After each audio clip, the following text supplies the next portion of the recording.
Indian political history में शायद ही ऐसे कोई प्राइम मिनिस्टर रहे होंगे जिनकी मासिस में पॉपुलैरिटी नरेंद्र मोदी से भी ज़्यादा हो, और कई लोग तो उनको जवाहरलाल नेहरू और इंदिरा गांधी जैसे प्राइम मिनिस्टर के साथ भी कंपेयर करते हैं, जो अपने टाइम के बहुत पॉपुलर प्राइम मिनिस्टर थे। इस बात से शायद ही कोई इनकार कर सकता है कि 2014 से पहले इंटरनेशनल पॉलिटिक्स में इंडिया की इमेज पैसिव एंड डिपेंडेंट थी, और 2014 के बाद नरेंद्र मोदी ने इस इमेज को पूरा ट्रांसफॉर्म किया है।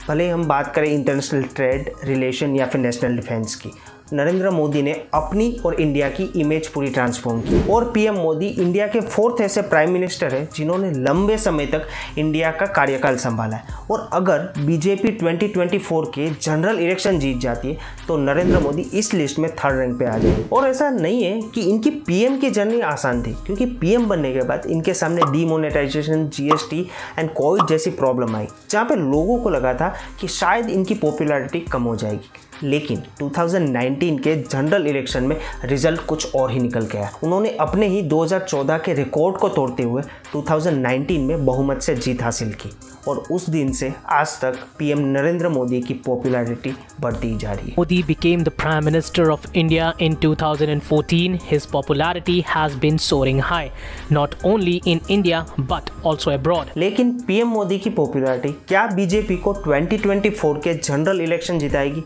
खैर, ये तो फ्यूचर की बात है, लेकिन यहाँ पे बीजेपी के लिए एक सिचुएशन क्रिएट होती है।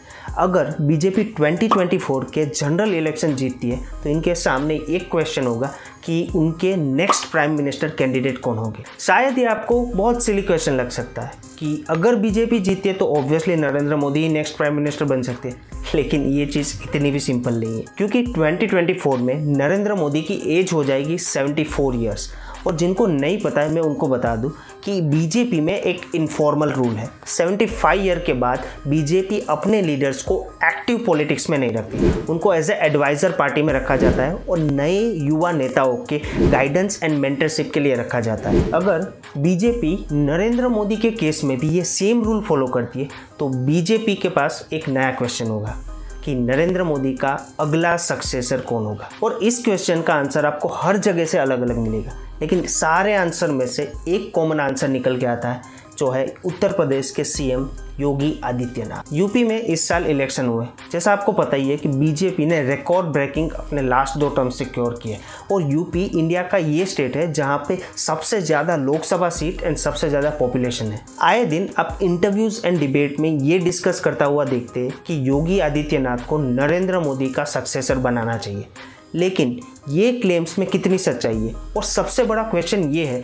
कि क्या Yogi Adityanath next PM candidate के लिए तैयार भी है? यहाँ पे हमें सबसे पहले ये समझना पड़ेगा कि नरेंद्र मोदी की जो पॉपुलैरिटी है उसमें बीजेपी एज ए पार्टी से ज़्यादा उनकी पर्सनालिटी एंड क्वालिटी का रोल ज़्यादा है, और लोग भी उनकी पर्सनालिटी एंड स्पीचेस से डायरेक्टली कनेक्ट करते हैं। तो सबसे पहले हमें ये देखना पड़ेगा कि योगी जी में कौन सी ऐसी क्वालिटी है जो उनको नरेंद्र मोदी जैसा बनाती है, और इसमें सबसे पहले आता है पॉपुलैरिटी।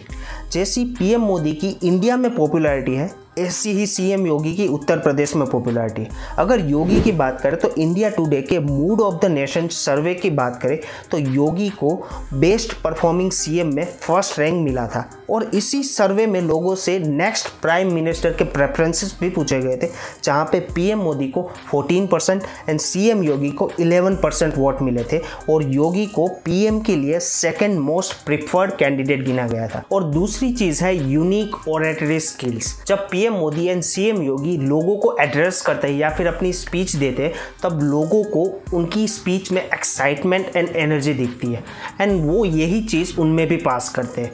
और ज़्यादातर इन दोनों की स्पीच को अगर आपने ऑब्जर्व किया होगा तो आपको इसमें अग्रेशन और ये टू द पॉइंट बात करते हैं, और ज़्यादातर यूथ एंड लोगों को ये चीज़ बहुत पसंद आती है, और यही चीज़ योगी को बाकी बीजेपी लीडर से अलग बनाती है। तीसरी सिमिलरिटी है हिंदुत्व एंड आइडियोलॉजी। आपने PM Modi and CM Yogi को अपनी हिंदुत्व आइडियोलॉजी के कमिटमेंट के एग्जाम्पल देते हुए देखा होगा।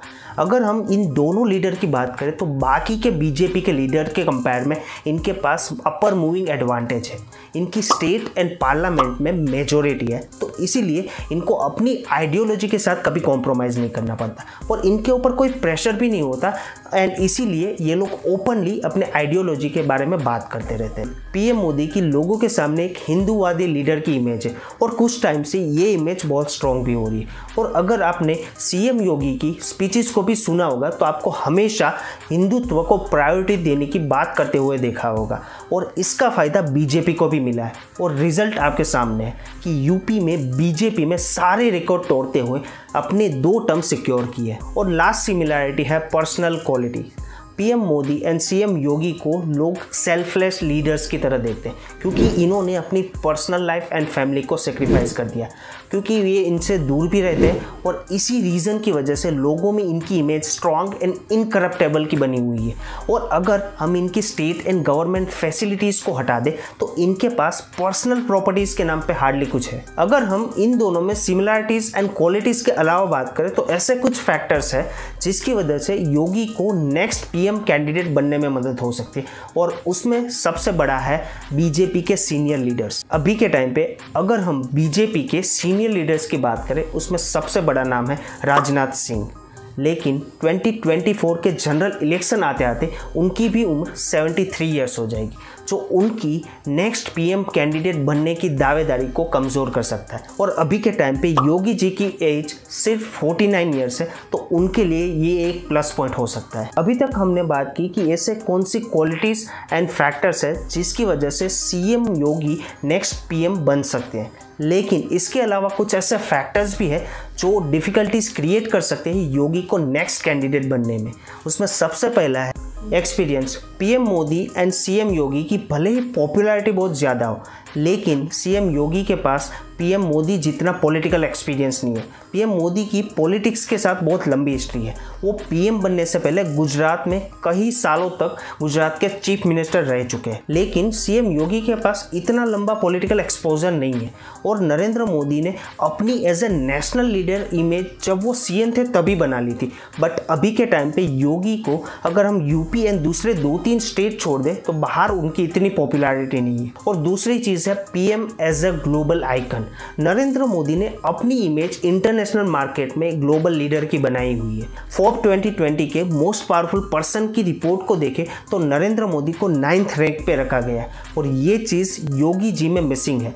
अगर आप उनकी स्पीच को भी देखोगे तो आपको वहाँ पे रीजनल लीडर की इमेज देखने को मिलेगी और उनके पास इंटरनेशनल पॉलिटिक्स का इतना एक्सपोजर भी नहीं है। और इनकी स्पीच में आपको हमेशा बहुत ज़्यादा एग्रेशन देखने को मिलेगा। और यही चीज़ अगर आप नरेंद्र मोदी के 2014 से पहले और अभी की स्पीच को कंपेयर करोगे तो अभी की स्पीच में आपको ज़्यादा सॉफ्टनेस दिखेगी। और इंडिया जैसे डेमोक्रेटिक नेशन में अगर आपको नेशनल लीडर बनना है तो ये चीज़ बहुत इंपॉर्टेंट। और तीसरी चीज़ है पावरफुल यंग पॉलिटिशियन।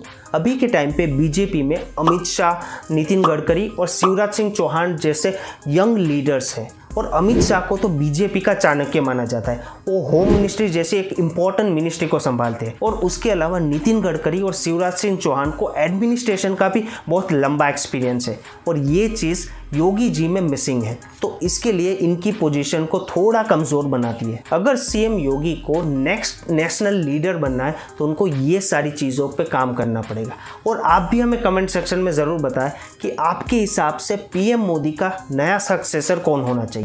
तो इसी के साथ हमारा आज का ये वीडियो यहीं पे ख़त्म होता है। अगर हमसे कोई डिटेल मिस हो गई है तो हमें कमेंट सेक्शन में ज़रूर बताएं। Thank you very much for watching and see you in next one.